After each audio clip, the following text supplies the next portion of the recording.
Hi everyone, Assalamu alaikum. Welcome back to my channel, Shanul Cooking World. I am a regular content creator. I upload video daily on YouTube. Please like, comment, share and subscribe my YouTube channel. Enjoy this video. তো বন্ধুরা আজকে আমি কি recipe করব সেটা আমি আপনাদের সাথে শেয়ার করব। তো চলুন আমি আগে মশলাগুলো দেখাই। এখানে আমি 2টা দারচিনি নিয়েছি, একটা জয়িত্রী, 6-7টা এলাচ, একটা স্টার, 1 চামচ মুড়ি, 1 চামচ জিরা, 10-12টা লং, 10-12টা গোলমরিচ। তো এই তো আর 2-3টা তেজপাতা, এগুলাকে গুঁড়ো করে আমি একটা মশলা তৈরি করে নিলাম। আর এদিকে দেখতে পাচ্ছেন আমি গরুর মাংস নিয়ে নিলাম। আর এখানে অল্প একটু হাড়ও দিছি। আর এদিকে আমি 4 কাপ চাল নিয়ে নিব। এগুলো বাসমতির চাল। তো আমি এখানে 4 কাপ চাল নিয়ে নিচ্ছি। তো বন্ধুরা কে কোথা থেকে বসে আমার এই ভিডিওটা দেখতেছেন প্লিজ একটু কমেন্ট করে জানাবেন। যারা আমার চ্যানেলটি নতুন, যারা আমার চ্যানেলটি কোনো সাবস্ক্রাইব করেন নাই প্লিজ একটা সাবস্ক্রাইব করবেন, পাশে থাকা বেল আইকনটা অন করে দিবেন। এতে করে যখন আমি ভিডিও ছাড়ব সাথে সাথে আপনাদের কাছে নোটিফিকেশন চলে যাবে। যারা আমার চ্যানেলটি সাবস্ক্রাইব করছেন তাদেরকে অসংখ্য ধন্যবাদ। তো এটি দেখতে পাচ্ছেন আমি একটু পানি দিয়ে ভিজিয়ে এগুলোকে ভালো করে পরিষ্কার করে ধুয়ে নিলাম। তো ধুয়ে নেওয়ার পরে আমি এখানে পানি দিয়ে এগুলাকে 15-20 মিনিটের মতো একদম ভিজিয়ে রাখবো। কেন ভিজিয়ে রাখবো সেটাও বলবো। তো এখানে একটা জয়ফল নিয়েছিলাম, এটা একটা মিস্টেক হয়েছে। যাই হোক, এখানে চাল, গরুর মাংস, বেরেস্তা, পেঁয়াজ কুচি, পেঁয়াজ বাটা আর এই যে মশলা একটা তৈরি করছিলাম সেটা, জিরার গুঁড়া, মরিচের গুঁড়া আর তেলগুলো সবই আছে। বাট এখন রান্না করার পালা। তো চলুন শুরু করা যাক। তো এই তো দেখতে পাচ্ছেন আমি চুলায় একটা ফ্রাই প্যান বসিয়ে দিলাম। আর আমি হাফ কাপ তেল দিয়ে দিলাম। আজকে আমি তৈরি করব পুরান ঢাকার হাজি বিরিয়ানি। কোনো প্যাকেটের মশলা ইউজ করব না, আমার ঘরোয়া যে মশলা আছে সেই মশলা দিয়ে আমি এই বিরিয়ানিটা তৈরি করব। তো এখানে দেখতে পাচ্ছেন আমি 2টা তেজপাতা ছিঁড়ে দিছি, পেঁয়াজ কুচি দিয়ে দিছি, পেঁয়াজ বাটা দিয়ে দিছি। এখানে 5টা পেঁয়াজ কুচি করে দিছি। এরপরও 3-4টা পেঁয়াজ পেস্ট করে দিছি। আর এখানে আদা দিছি, এই যে আদা বাটা দিছি। তো এগুলাকে ভালো করে কষায় নিতে হবে, যাতে পেঁয়াজের যে একটা গন্ধ থাকে, এগুলার যে একটা কাঁচা গন্ধ থাকে, এটা যেন চলে যায়। তো এই তো দেখতে পাচ্ছেন এগুলাকে আমি একটু নাড়াচাড়া করে দিলাম। তো বন্ধুরা কে কোথা থেকে বসে আমার এই ভিডিওটা দেখতেছেন প্লিজ একটু কমেন্ট করে জানাবেন। আর এই তো দেখতে পাচ্ছেন আমি যে হাফ কাপ তেল ছিল সেগুলোও দিয়ে দিছি, কারণ আমার কাছে মনে হচ্ছে তেলটা একটু কম হবে, তাই তেলগুলো দিয়ে আমি আবারও নাড়াচাড়া করতে আছি। এখন আমি গরুর মাংসগুলো দিয়ে দিচ্ছি। আমি এখানে একটু হাড়ও দিছি, তবে হাড়ের সংখ্যা খুব কম। আর যেগুলো হাড় দিছি এগুলো নরম হাড়। তো এই তো আমি আবার বিরিয়ানি রান্না করলে আমি একটু মাংসগুলো বেশি করে দিই, হোক গরুর মাংস বা মুরগির মাংস, আমার কাছে ভালোই লাগে। তো এই তো আমি এগুলাকে একটু নাড়াচাড়া করে দিচ্ছি। এগুলাকে ভালো করে 3-4 মিনিট আমি অনবরত নাড়াচাড়া করে ভাজতেই থাকবো। তো এই তো দেখতে পাচ্ছেন আমি এগুলোকে একদম নাড়াচাড়া মাংসগুলোকে আমি 3-4 মিনিট ভাজার পরে আমি এখন এক এক করে সব উপকরণগুলো দিয়ে দিব। একটা সুন্দর কালার চলে আসছে। এরপর একে একে জিরা আর এই যে মশলার গুঁড়া, আপনার মরিচের গুঁড়া, যে মশলা তৈরি করছিলাম সেটা, সেই গুঁড়াগুলো উপকরণ আমি দিয়ে দিব। এরপরে দিয়ে দিব আমি চিলি ফ্লেক্স,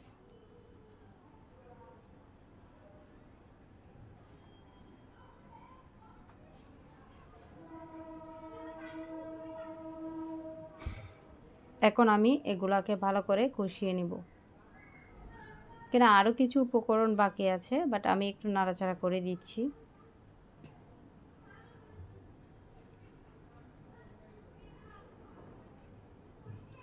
তো বন্ধুরা যারা আমার চ্যানেল নতুন, যারা আমার চ্যানেলটি এখনও সাবস্ক্রাইব করে নাই প্লিজ আমার চ্যানেলটি সাবস্ক্রাইব করবেন, পাশে থাকা বেল আইকনটি অন করে দিবেন।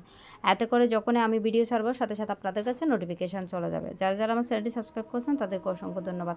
এই তো দেখতে পাচ্ছেন আমি 4-5 মিনিট এগুলাকে কষানোর পর, মাংসগুলোকে কষানোর পর আমি আবার দিয়ে দিচ্ছি ধনিয়ার গুঁড়া। 2 চামচ ধনিয়ার গুঁড়া দিছি। ধনিয়ার গুঁড়া আমি একটু কমাই দিছি, আপনারা চাইলে বেশি করে দিতে পারেন। 1 চামচ হলুদের গুঁড়া দিছি, আপনারা চাইলে হলুদটাও স্কিপ করতে পারেন।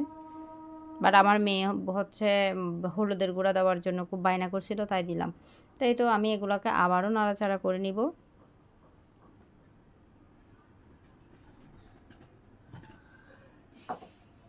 এখন আমি হচ্ছে এগুলা 3-4 মিনিট কষানোর পরে হচ্ছে আমি এখানে 1 কাপ পানি দিয়ে দিলাম। তো এই যে পানিগুলো দেওয়ার পরে হচ্ছে আমি এগুলাকে হচ্ছে নাড়াচাড়া করে দিচ্ছি। খেয়াল রাখতে হবে নিচে যাতে লেগে না যায়।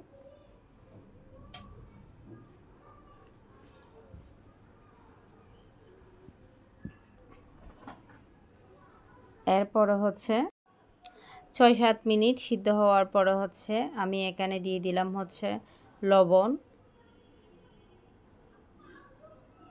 আমি চুলার আঁচটা একটু ছোটো করে দিছি আস্তে আস্তে যাতে এগুলো সিদ্ধ হয়। তো প্রায় 7-8 মিনিট সিদ্ধ হয়ে গেছে, ঢাকনাটা দিয়ে দিলাম। এখন আমি আবার ঢাকনাটা তুলে নিলাম 2-3 মিনিট পর। তো এখন কিন্তু চুলার আঁচটা একদম বড় করে দিছি। দেখেন মাশাআল্লাহ সুন্দর একটা কালার চলে আসছে।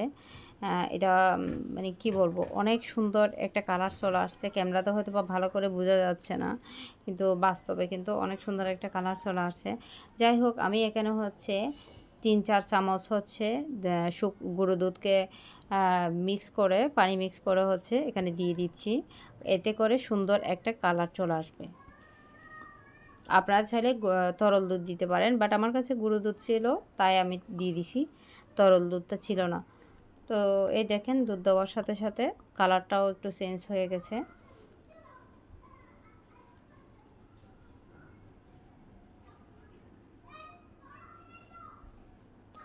তো আমি এখানে আর একটু পানি দিয়ে দিলাম,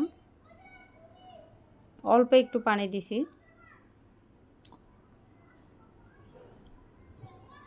এগুলোকে আবার নাড়াচাড়া করে নিলাম, ঢাকনাটা দিয়ে দিলাম। 10-12 মিনিট সিদ্ধ হওয়ার পর হচ্ছে আমি হচ্ছে একদম ঢাকনাটা তুলে নিলাম। এটা বিরিয়ানিটা করতে গেলে একটু সময় লাগে, একটু ধৈর্য ধরে হচ্ছে বিরিয়ানিটা করতে হয়। তো এই তো ফাইনালি আমি হচ্ছে মাংসগুলো তুলে নিলাম। এগুলো হচ্ছে তুলে নিয়ে আমি ওই পাতিলে হচ্ছে ওই ফ্রাই প্যানে চালগুলো দিয়ে দিলাম।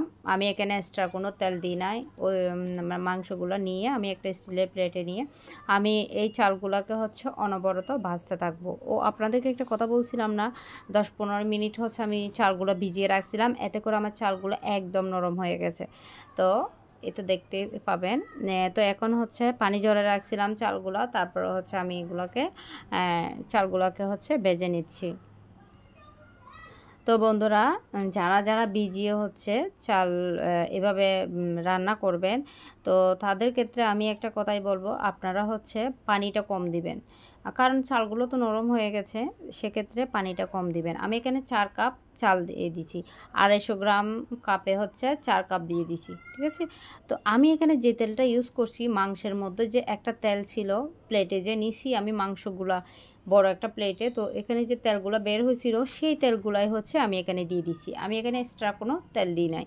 তো সেই তেল দিয়ে হচ্ছে আমি কিছুক্ষণ ভাজার পর সেই তেলগুলো দিয়ে আবারও ভাজবো। দেখেন এমনিতেই সুন্দর একটা কালার চলে আসবে। আবার কেউ কিছু মনে করেন না যে আমি এখানে কালার ইউজ করছি বা এরকম কিচ্ছু না, জাস্ট ওই মাংসের তেলগুলো আমি এখানে দিয়ে দিচ্ছি। কারণ এই যে দেখেন আমার একসাথে 2টা কাজ হয়ে গেল।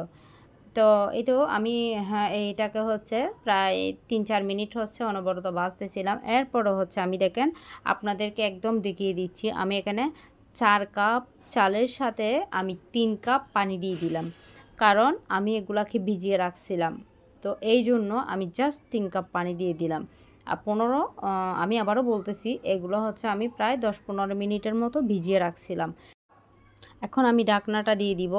তো এই তো দেখতে পাচ্ছেন প্রায়, এই তো আমি ঢাকনাটা তুলে নিলাম। এখন দেখেন আমি এগুলাকে হচ্ছে আরেকটু নাড়াচাড়া করে নিচ্ছি। এখন হচ্ছে আমার ভাতটা হইতে বেশিক্ষণ সময় লাগবে না, কারণ ওই যে ভিজিয়ে রাখছিলাম। এরপরে হচ্ছে আমি দেখেন এখন মাংসগুলো হচ্ছে উপরে দিয়ে দিব। এটা ভাতটা হচ্ছে প্রায় 3 ভাগের, আপনার হচ্ছে 2 ভাগই হয়ে গেছিলো, তো আর 1 ভাগ বাকি ছিল। তো আমি এখন মাংসগুলো দিয়ে দিলাম। তো মাংসগুলো দিয়ে আমি এগুলাকে হচ্ছে একটু নাড়াচাড়া করে দিলাম। একদম সহজ। আপনারা চাইলে ঘরে বসে পুরান ঢাকার হাজি বিরিয়ানি ঘরেই তৈরি করতে পারবেন। কোনো প্যাকেটের মশলা লাগবে না, কিছুই লাগবে না। ঘরেও যা উপকরণ থাকে তা দিয়ে রান্না করবেন। তো এই তো দেখতে পাচ্ছেন ঢাকনাটা দিয়ে দিলাম। এরপরে আমি ৩-৪ মিনিট পর ঢাকনাটা আবার তুলে ৭-৮টা কাঁচামরিচ দিয়ে আমি আবার এগুলাকে নাড়াচাড়া করে দিচ্ছি। এখন চুলার আঁচটা ছোটো করে দিব, দমের মধ্যে হবে এইগুলা। তো এই তো দেখতে পাচ্ছেন আমি খুব তাড়াহুড়া করছিলাম, কারণ আমার বাচ্চা খুব মানে কান্না করতেছিল খাওয়ার জন্য, কারণ সে তো বুঝে না। তো আমিও খুব তাড়াহুড়ার মধ্যে রান্নাটা শেষ করলাম।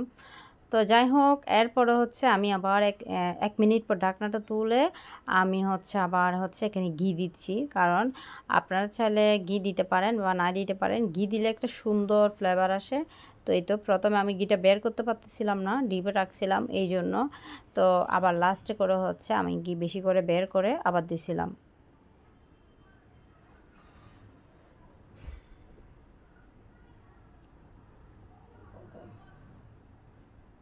এই যে আমি এখন ঘি বের করছি, এখন ঘিটা দিয়ে আমি আবার একটু নাড়াচাড়া করে দিব। তো বন্ধুরা, কে কোন জেলা থেকে বসে আমার এই ভিডিওটা দেখতেছেন প্লিজ একটু কমেন্ট করে জানাবেন। তো বন্ধুরা, ঘিটা দিয়ে আমি কিছুক্ষণ রেস্টে রাখছিলাম, এরপরে ফাইনালি দেখতে পাচ্ছেন আমার বিরিয়ানির লুক। তো বন্ধুরা, আমার এই বিরিয়ানির রেসিপিটা আপনাদের কেমন লাগলো প্লিজ একটু কমেন্ট করে জানাবেন।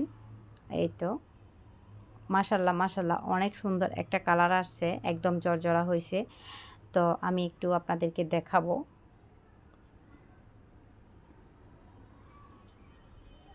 তো এই তো দেখতে পাচ্ছেন আমার বিরিয়ানি রেডি। এই যে, তো বন্ধুরা সবাই ভালো থাকবেন, সুস্থ থাকবেন। আমি কিছু বেরেস্তা দিয়ে শেষ করতেছি। সবাই ভালো থাকবেন, সুস্থ থাকবেন। শারমিন কুকিং ওয়ার্ল্ডকে বেশি বেশি সাপোর্ট করবেন। তো আজকের মতো এখানেই বিদায় নিচ্ছি। আল্লাহ হাফেজ, আসসালামু আলাইকুম।